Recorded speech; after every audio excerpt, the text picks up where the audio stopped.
Yeah, I think it's rough. So yeah, we should probably talk about that next, right? Mad Lions versus Rogue. Yeah, the key thing to say is one thing I will remind people of, because I always forget this myself, is I feel like people are still too used to the old days where like LEC playoffs was like just the weekend. It was like Friday, Saturday, Sunday or whatever. It was like quarters in the semis in the final. Because what people forget is, like, especially in NA, but I think even the EU one, when you look at it, because it's spaced out over this many weeks and these are best of 5 series and now there's the upper and lower bracket, you actually get like, it's almost like a mini season in itself. So like, you can obviously, like, as you saw from G2 in the spring, it doesn't matter how you look in the first match. You can absolutely level up and learn things and improve and figure out the meta, and plenty can happen before the finals. So, like, even though we're saying now, like, whatever, G2 wins, like, obviously plenty could happen before then. But if we swap over now, then yes, here's what's perfect.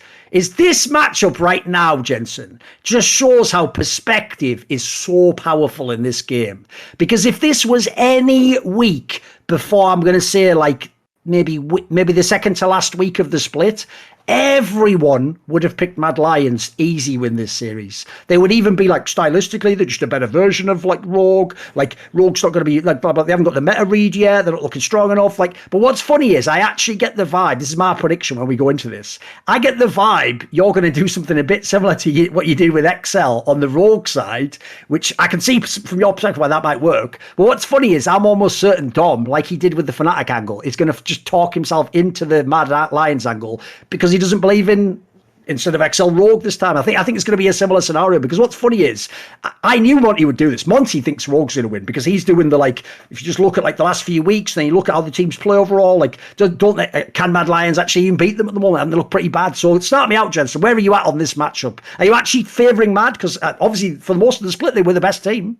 I actually favor Mad. I mean, I've been a rotator for the longest time, and come on then. I have zero faith in this team. But everybody was imagine liking XL and hating Rogue. Like, you must be the guy before who's like, oh, fucking upset, he's shit, Patrick. Oh my god! Yeah. Like, come on, hit me. It's a very different approach to it. I know, I'm bantering. Come on, the game, right? Because like XL is a lot more towards the LPL style of things, whereas Rogue, the map setup and everything is a lot more towards the LCK, which I have quite a fair bit of issues with, where they play like this very they play this 2-1-2, which I think is going to be very hard exploited by Mad Lions, right? So same thing. You have another farm centric team versus another map control centric team here.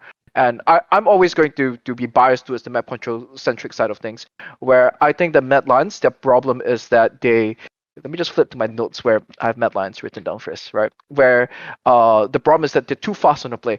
Where when you want to play, the big idea about playing this map control centric style of things is that you have to decide, are you approaching the map through the side lane or through the mid lane?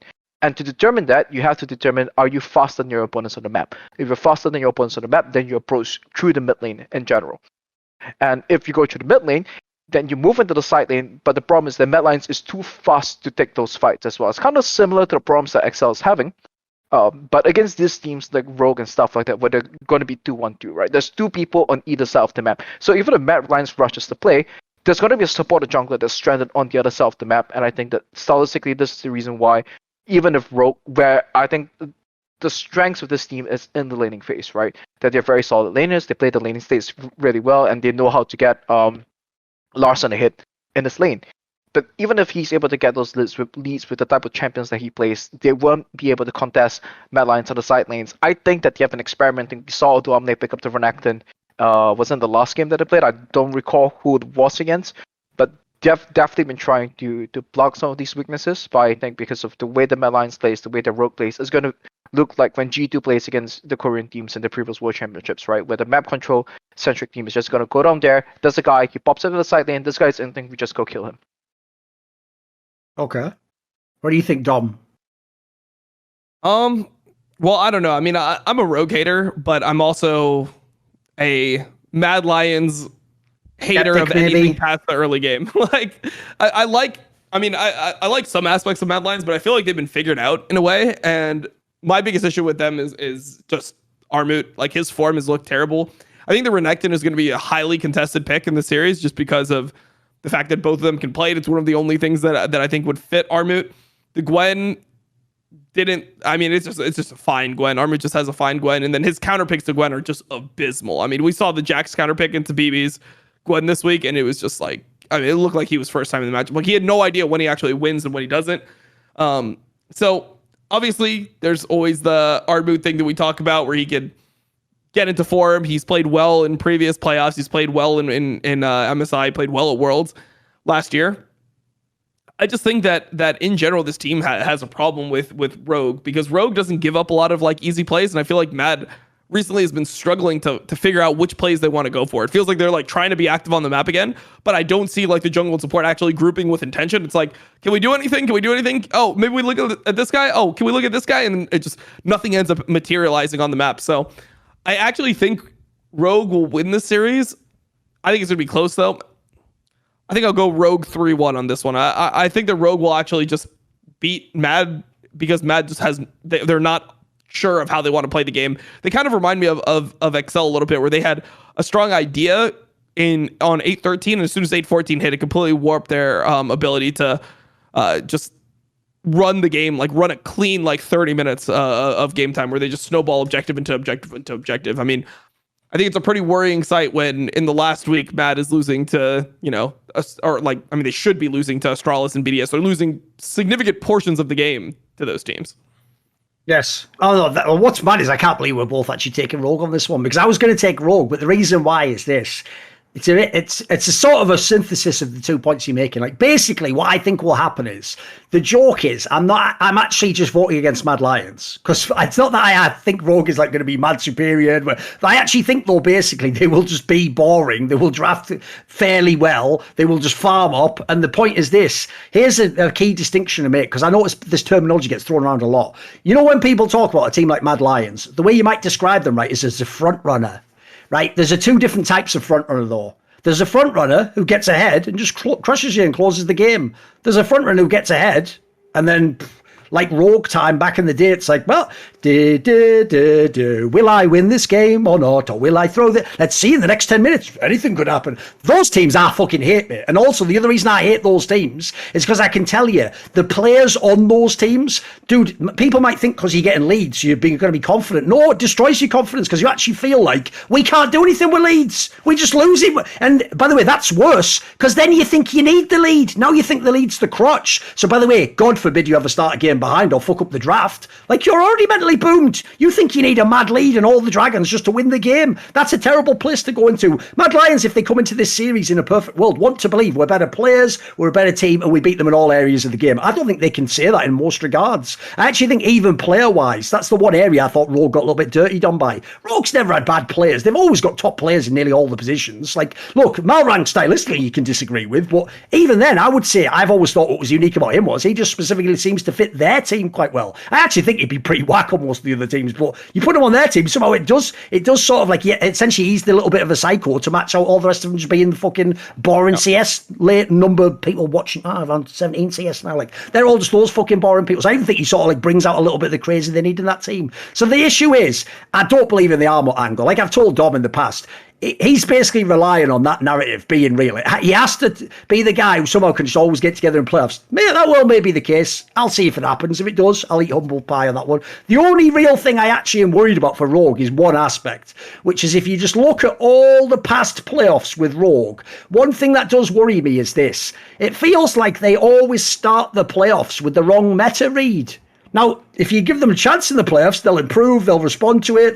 But the first series, they always seem to come in with a totally different perspective to all the other teams out there. And they think that they've like cracked it or they've got the net. And basically, they essentially have to change. That's what makes them, by the end of the playoffs, like the top 3, top 4 team again. So the only thing I worry about slightly is that. And even then, by the way, the reason I don't worry about that, Jensen, is because as we say, if the meta remains as it is now, everyone in the last 3 weeks saw like all these fucking neon signs like this is how you play the game right now. And spoiler, it's a fucking scaling style with a tank top and farming mid laner. Like Rogue, I think you can handle this, bro. I think this recipe might be for you guys. You might have the ingredients for this one. Like they should be able to execute this all day long. Even their ADC just literally wants to have a hyper carry ADC, scale up and fucking win the team fight. Like the team's totally set up for this style. So if this style works, they're going to be a strong team in these playoffs. The joke is, I actually think, no joke, I think they might be in the final losing to G2 again, mate. I think it might be a rerun of the last playoffs. And if I look at the teams right now, I'm taking Rogue to win this one.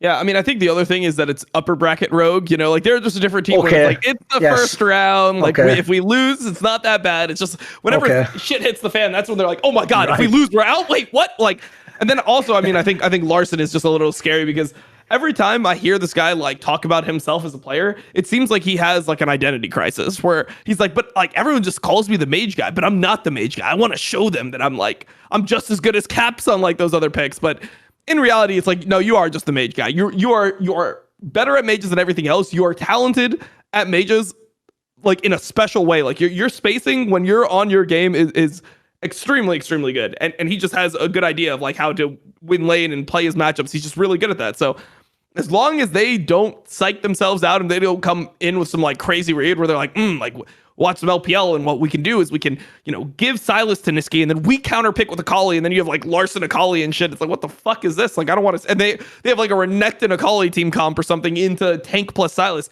Then I think you might have an issue. But as long as they play the way that they know they should play, I think that they'll take it. So yeah. By the way, I've got a little bit of info I can give you from the reflections I just released on exactly that topic. Because one area that you'd probably be really surprised by his answers on is when I asked Larson about exactly that, either how he sees himself as a player, or more importantly, like what champions he picks. Because here's what's crazy, dude. Obviously, I contrasted him with Froggen in the past. One area, if you watch this interview, you'll see it very much, that he is nothing like Froggen, is Froggen absolutely is not a meta slave in any context. Like, as people might know, when Karthus is just a jungler, if Froggen thinks it's a mid laner, it's a mid laner for Froggen, and he will play it in whatever matchups he thinks it wins in, whether or not it does in LPL. Or it might not even be being played mid lane. Like I say, if he thinks it works, so he'll play it. Larson basically, if you watch this interview, says the reason why he's never played Karthus and Vel'Koz and barely ever plays the standard, basically, no joke, he seems to only care about broken champions.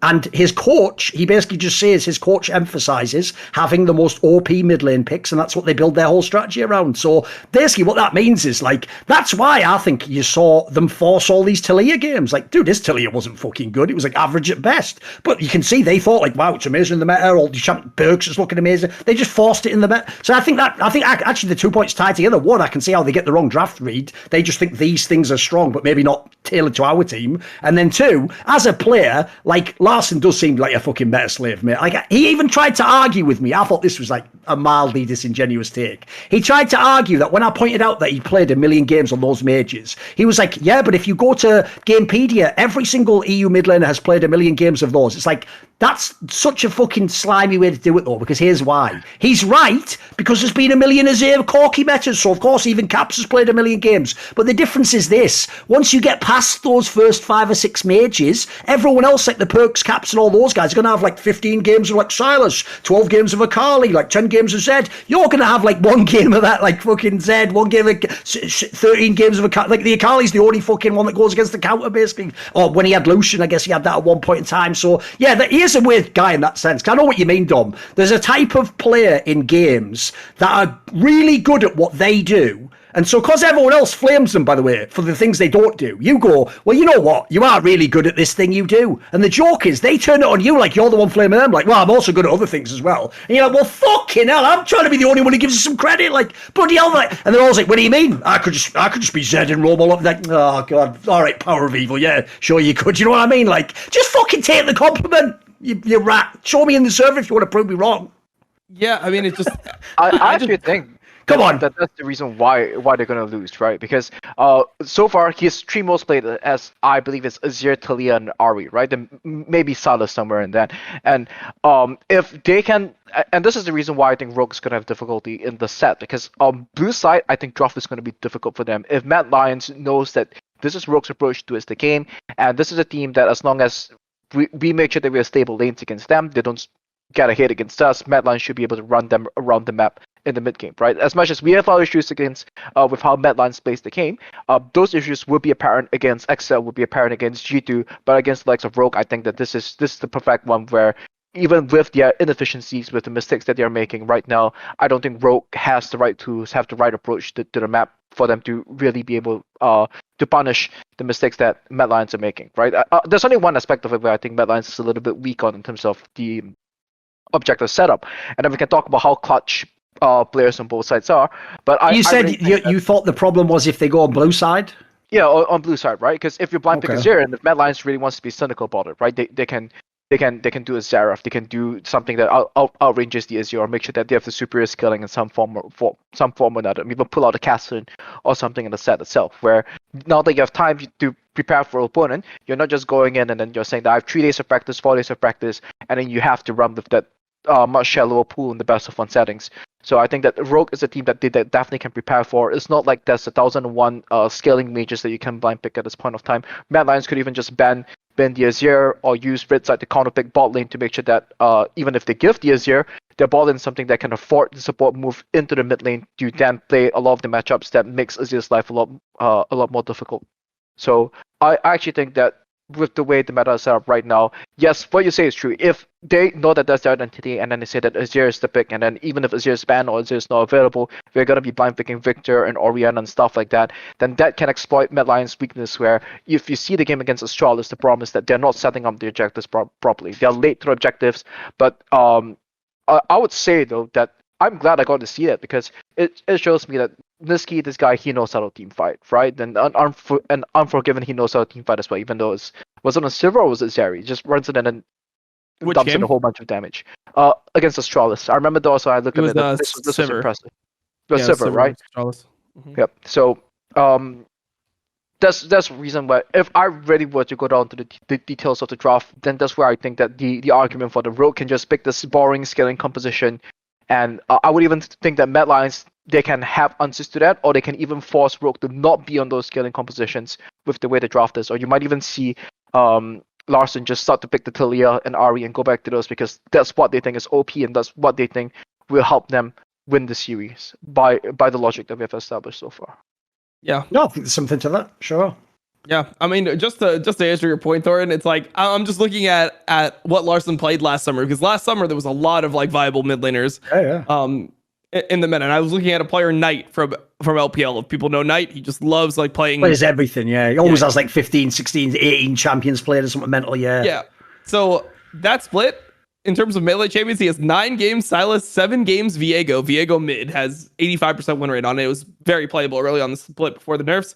4 games of Akali, 3 games of Lee Sin, 2 games of Nocturne, 1 game of Yone, 1 GP, 1 Aurelia, 1 Galio. Like, this guy is playing a ton of different stuff. And then you go and you look at Larson's, and it's Lucian, Orianna, TF, Ryze. He played 3 games of Jace, won 1 of them. LeBlanc, Syndra, Azir, and then he has 1 game Akali, 1 game Aurelia, 1 game Silas. So, like, these champions were super viable. I mean, Viego mid was super viable. Lee Sin mid was viable. Like, Nocturne was viable. Like, all these things were playable, and he just didn't play any of them. So I don't necessarily even buy the idea that, oh, that's just what the meta was. It's like, yeah, I mean, that maybe that's what like people were playing in Europe. But if you're really that good of a champion, then you would, or really that good on those types of champions, you'd be able to work those champions in, and you know the matchups to the degree of like what you counter. So Viego's really OP because you couldn't push it out of lane. So if they're playing a mage that had like not that much consistent damage, that would be what people would do. They would slam a Viego with Doran Shield. He would just be a movable mid lane. You just queue the minions over and over again, and there was nothing that the person could do. So I just feel like I just don't know why it's such a bad thing to be a mage player. You know, I guess it's just it's not as flashy. That's the thing that's what actually disappoints me though, Dom, is that like if you go and talk to Froggen and PoE, they're not going to even be apologetic. They're going to be like, this is the best way to play League of Legends according to me, and I prefer this style. Like, I don't give a fuck. You go and play your fucking Akali. I don't care, mate. The difference is like Narcis's trying to have his cake and eat it, isn't he? Because the other thing he sort of says, which by the way does betray kind of actually what Jensen was saying about the style of play of the team and the way they seem, the lens they seem to view League of Legends through, is the vibe you'll also get when I ask him about all these champions is, unless he thinks a champion just wins lane in most matchups, he's not even thinking about it. So essentially, like you say, Jensen, the aim is for him is he sees mid lane as I always win mid lane with CS at least. That's like how they're conceiving the game. So the difference is in the scenarios I was talking about with the Froggen, he's not thinking he's always going to win lane. He's just thinking like, imagine if this champion gets super powerful in a team fight, like I just carry the whole game, right? In fact, all I need is my items. I might not even need to be ahead in CS. He can have his CS, I can have my CS. I get my 3 items. And I'm going to do mad damage on Karthus or whatever, you know. Like in this case, it sounds like Larson. It sounds like Rogue as a team. They just conceive mid lane's supposed to be like Orianna and just be up in CS or something, you know. There's no shame in the mage playing game. There's nothing at all. No. The problem is this, and here's why there should be no shame in it, by the way, because automatically there's a natural bias to it because it doesn't produce as many highlights, so you're not going to get all the MVPs and stuff. So in my opinion, if you're a mage player, you're actually doing it the hard way. So if you can make it work, it's a style that works. It's a consistent style. Yeah. So, I mean, look, Rookie plays in LPL. He's a mage player to me. Like, he's the guy that plays Orianna, Talia, Victor, like Syndra. That's his game.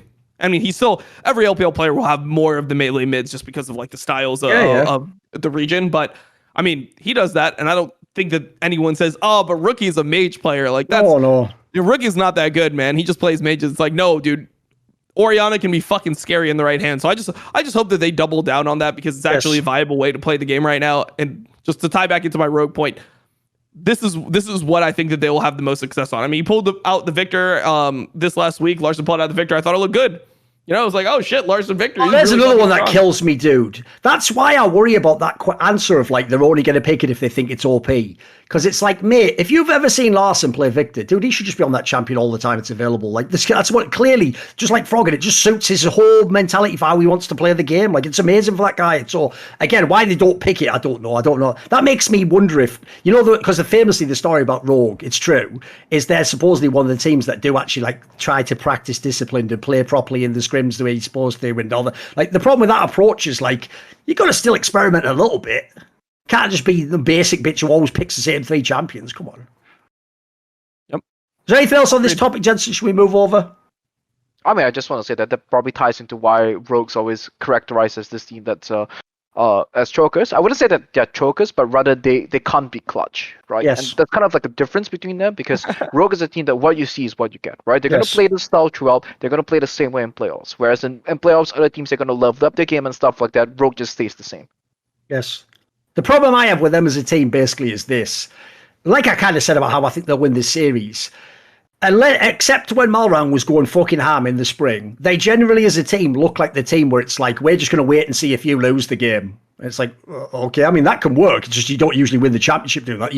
You might get deep, and then what happens is you're going to get a team like G2 who's going to be super decisive, and they're just going to take that game. But the difference is when you sort of go, after you, sir, they're going to go, thank you, and just stand on your neck. You're just hoping that it's Fnatic and they slip, basically. That's kind of your hope if you're the Rogues of the world. So it's a great. Listen, the sad thing is, what they are is exactly how you could. Their team is actually a great example, by the way, of team building. If you had a small budget and you wanted to eventually end up with a team that consistently is high in placing in the splits and goes to every Worlds and has a chance to win the league, this is a great way to build a team. It's an excellent formula. The problem is you haven't gambled in a way where you could win the whole league, though. You don't have your caps. You don't have the guy who's just going to shit on the whole league, no matter what the meta is. That guy doesn't really exist in Rogue. It seems like. I even feel like their style almost stops people being like that, you know, because I've noticed in Counter-Strike, if you go very heavily tactical, you almost never have the individual best player in the world just because the style limits them from doing that, you know. Like, normally the best player is the one who just has agency to do whatever he wants at any time. I actually think it's kind of the other way, is that you only can do this if you're a high budget team. But the thing is that it guarantees you that you will make the finals, right? Like 100 Thieves does it, they make the finals. Gen.G, they did it. I can't speak about Gen.G now because there's a lot of... Oh no, the old one was quite a famous style, right? Sure. And the idea about this is that you need exceptional. Because by the way, BDD's definitely in that Larson category. He's just a fucking mage, and he needs to accept it. But he's good at it. Yeah. So you need players who, by the individual caliber, are going to win you the lane, and that's what you're paying premium dollar for.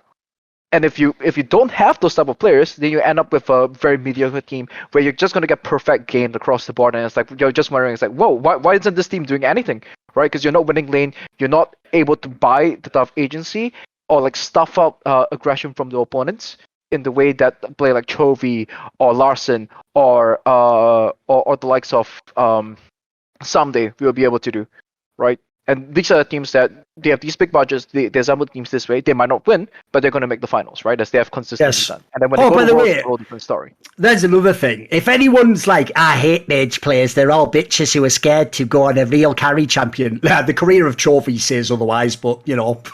Like what he showed, the joke is when you see Chovy play, that's the reason why I fucking love players like Froggen. Obviously, he can't do it in the modern day, but like if you were the most skilled player and you played like that, that's just the perfect way to play mid lane League of Legends in theory. Because the point is, in his team, like you're just doing everything exactly right. You have to have the right team around you, but fucking hell, it looks amazing when you do. Like the joke is, he probably is the best player in the whole world. If you look at the role he plays relative to the style, relative to how consistent it is, like no one can do that every game like that guy can. Want to see more cool, funny, interesting clips based on topics from my content? Well, subscribe to this channel then, or, you know, be a pleb and don't.